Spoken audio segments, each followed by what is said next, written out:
प्राचीन काळात शूरपणख बंदर म्हणजेच आजचं नालासोपारा, इथून परदेशी व्यापाऱ्यांचा माल घाटवाटांनी देशावरील बाजारपेठेत नेला जायचा.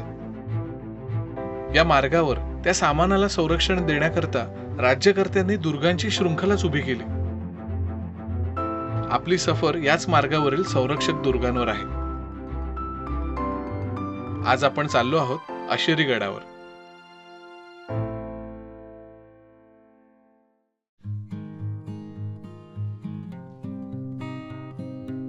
ठाण्याहून पालघरला गाडीने निघालो.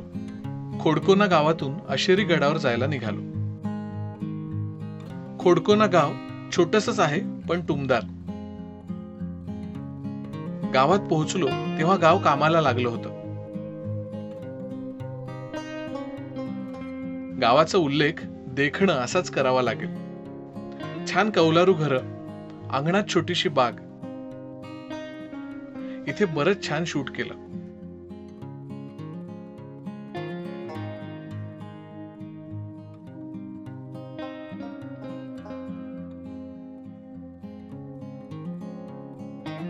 भात शेतीचा काळ होता. शेतात लावणीचं काम जोरदार सुरू होतं. सगळं कुटुंब त्या कामात रंगून गेलं होतं. कामात विलक्षण लगबग तर होतीच, पण कमालीच्या परफेक्शनने सगळ्या हालचाली सुरू होत्या.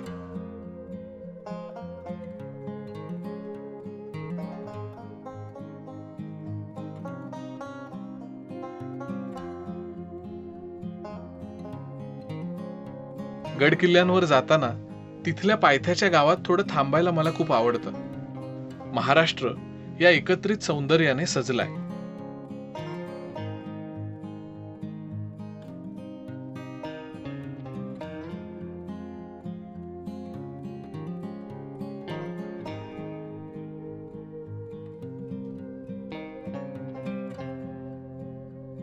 गावातून गडावर जायच्या वाटेवर लागलो.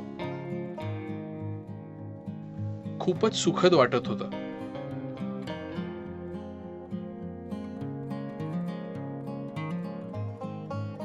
पाणवठ्यावर ही चिमुकली आईला मदत करत होती.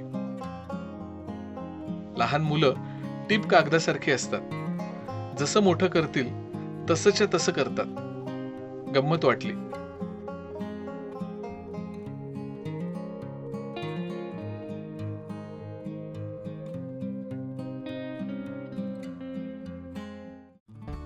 रमत गमत गडाकडे निघालो. ठाण्याच्या सीमांवर या गडावरून लक्ष ठेवत असत. गड खूप मोठा आहे हे लांबूनच लक्षात येतं. गडाच्या निर्मितीचा इतिहास 800 वर्ष मागे नेणारा आहे. वाट छान आहे त्यामुळे थकायला होत नाही, उलट आल्हाददायक वाटतं. वाटेतल्या ओढ्याला दगडी वाटेने पार करत जायचं. पाण्याचा शांत खळखळाट अनुभवायचा. मन सुद्धा आपोआप शांत होतं. शहरापासून इतकं जवळ तरी हा इतका सुंदर निसर्ग. कमाल.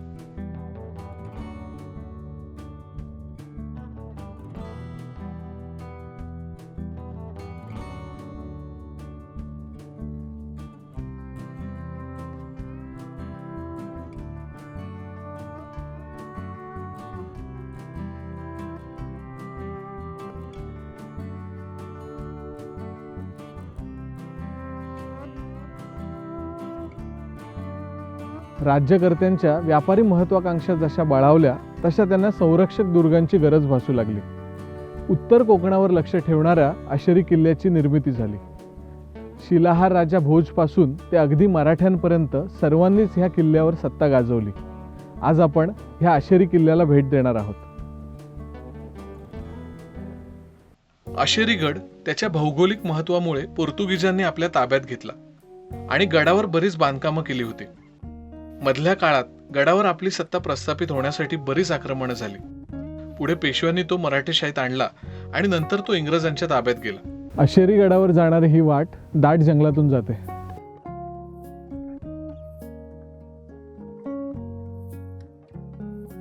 दगडी रस्त्यावर आपण खूप वेळ चालत राहतो आणि छान झाडाझुडपांचा रस्ता असल्याने चालणं सुखावह वाटतं.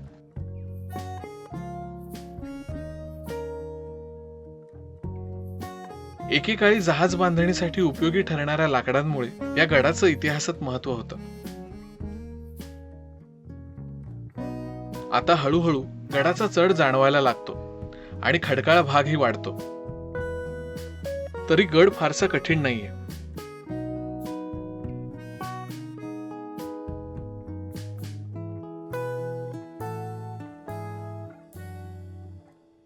खूप चालून आलो की दगडी रस्ता संपून आपण मळलेल्या पायवाटेवर येतो.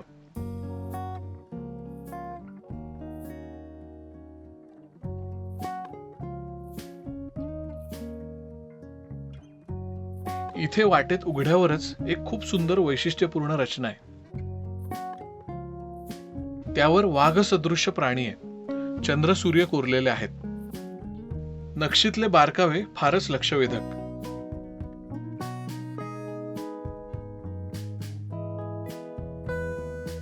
आता दगडात खोदून काढलेल्या पायऱ्यांची वाट सुरू होते. इथे एक व्यक्ती जाऊ शकेल एवढ्याच आकाराची एक गुहा आहे. पुढच्या वाटेवरचा दरीकडचा भाग रेलिंग लावून सुरक्षित बनवलाय.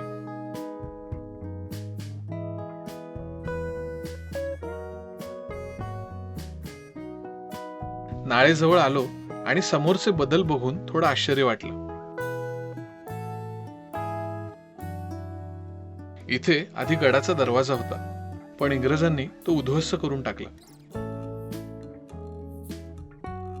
लोखंडी जिन्यावरून चढणं सोपं जातं. बाजूची नाळेतली वाट दिसत राहते आणि ती चढताना काय मजा यायची हा विचारही येत राहतो. पूर्वी गडावर चढताना या डोंगरांच्या बेचक्यातून एक थरारक वाट होती. आता लोखंडी शिडे आणि रेलिंग लावून वाट सोपी झाली आहे.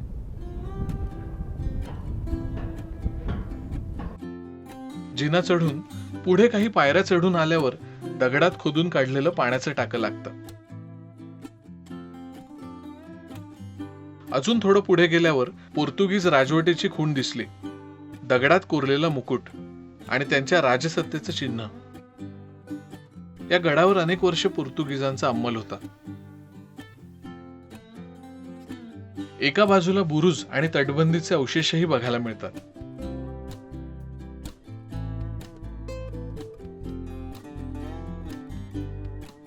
गडाचा विस्तार चांगलाच मोठा आहे.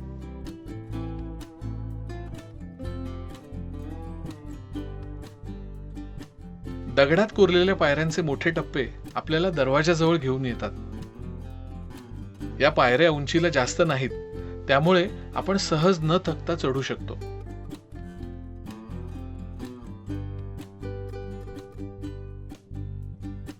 '1818 मध्ये इंग्रजांनी महाराष्ट्रातले किल्ले घ्यायला सुरुवात केली. उत्तर कोकण सगळ्यात आधी त्यांच्या हाती लागलं आणि त्यांनी किल्ले उद्ध्वस्त करायला सुरुवात केली. या किल्ल्याचे दरवाजेही सुरुंग लावून फोडून काढलेले आहेत.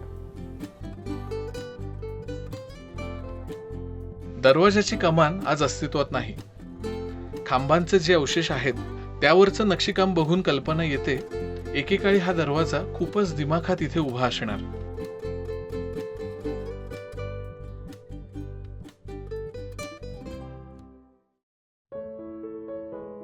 किल्ल्यावर दगडांना काही ठिकाणी खोलगट चर आहेत.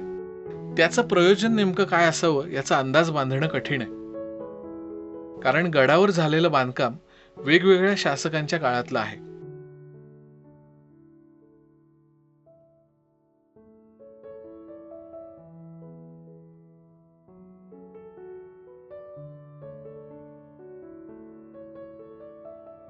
छोट्या सुबक पायऱ्या आणि नंतर पायवाटेने पुढे आल्यावर पाण्याची काही टाकी आहेत. ती नेमकी उतारावर बांधलेली आहेत, जेणेकरून नैसर्गिकरित्या त्यात पाण्याचा साठा होत राहील.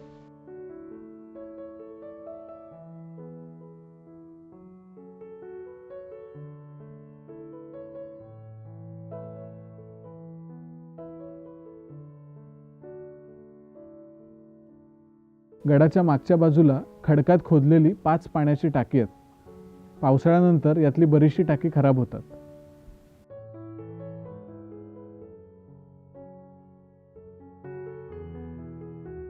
इथेही आपल्याला दगडाला चर दिसतो. त्यातून पाणी सतत टाक्यांमध्ये झिरपत राहतं.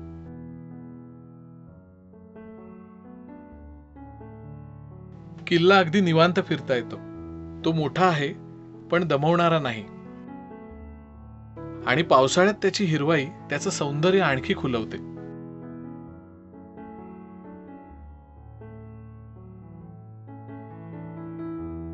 गडावर काही बांधकामांचे अवशेष बघायला मिळतात. त्यात चौथरे आहेत. काहींवर पुष्प नक्षीकाम आहे. इथे राहण्याची व्यवस्था असावी. पडझड होऊन किंवा उद्ध्वस्त केल्यामुळे त्याच्या वापराचा आपण फक्त अंदाजच बांधू शकतो.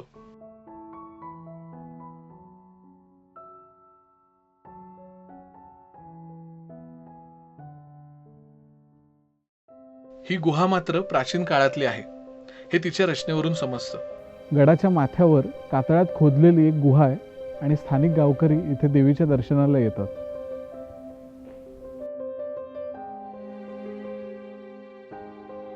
त्यात खांब आहेत, ओटे आहेत.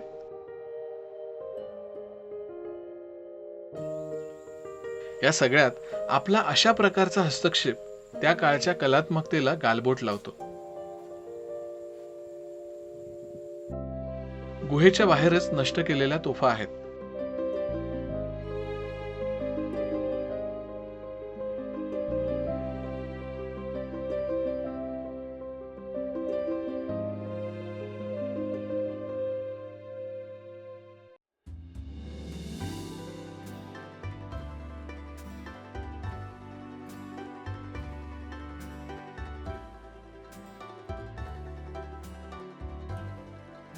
माथा मस्त फिरता येतो. तो विस्तीर्ण असल्याने त्यावर पाण्याच्या साठ्यासाठी बरीच व्यवस्था दिसते. गडावर पाण्याची टाकी तर आहेतच, माथ्यावर मोठमोठे तलावही आहेत.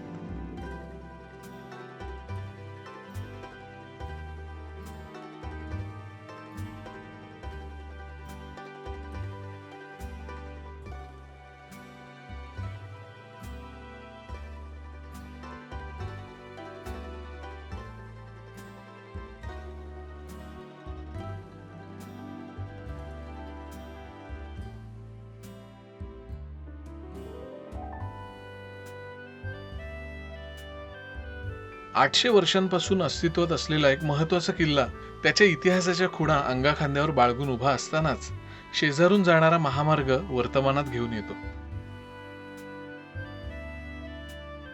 आशेरी गडावर कुण्याकाळी मराठी जरीपटके फडकले, पण आज मात्र इथे किल्ला आहे हे देखील लोक विसरले. केवळ आशेरीच नाही तर इथून त्या समुद्राच्या क्षितिजापर्यंत दिसणाऱ्या सर्वच किल्ल्यांची ही दुर्दशा आहे.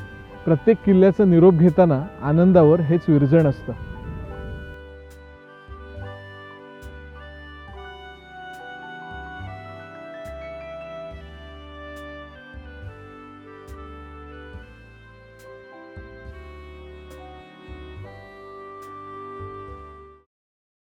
DSLR कॅमेरा फोटोग्राफीचे सगळे बारकावे शिकूया अगदी सोप्या पद्धतीने.